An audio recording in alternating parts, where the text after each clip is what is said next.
আর দশ কে আর তুমি কি করুম খাওয়া হয়ে গেছে গা তোর বাদ বেশি হলো কে ওটিও খা আর খাম না পেট ভরছে তেলে এক কাম কর একটা পলিথিনে না ভরে বাতি নেনু বাড়িওয়ালা আবার খেরবি কারে বন হোটেলে নিয়ে আইছি না ইদি মান সম্মান শেষ দিব ভালো কথা কইলাম তো টেহাতে ভাত কিনে ভাত খেয়ে যাবি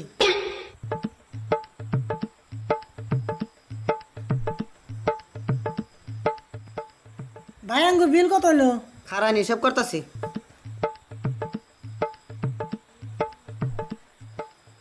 230 টাকা হয়েছে। হবো দিতাছি আরে ভুল তাহলে থাল ধরে নিয়ে আয় কে থালি আনবো কে?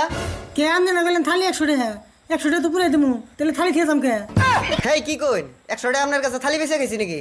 জীবনে হোটেলে ভাত খাই নাই। আপনি আবার কি কন আমি হোটেলে নতুন আইনি ছোটবেলা আমি বাবার নাকি 2 বার ছিলাম সেই জন্য তো এরকম দোস্তুর মাত্র হাতে ট্রেন থেকে যান গে। ওই কি হোটেলে নিয়েছিলি তুই কয় একটা করে আর একটা হোটেল আল্লাহ ঠিক আছে তুমি কাস্টমার ঠিক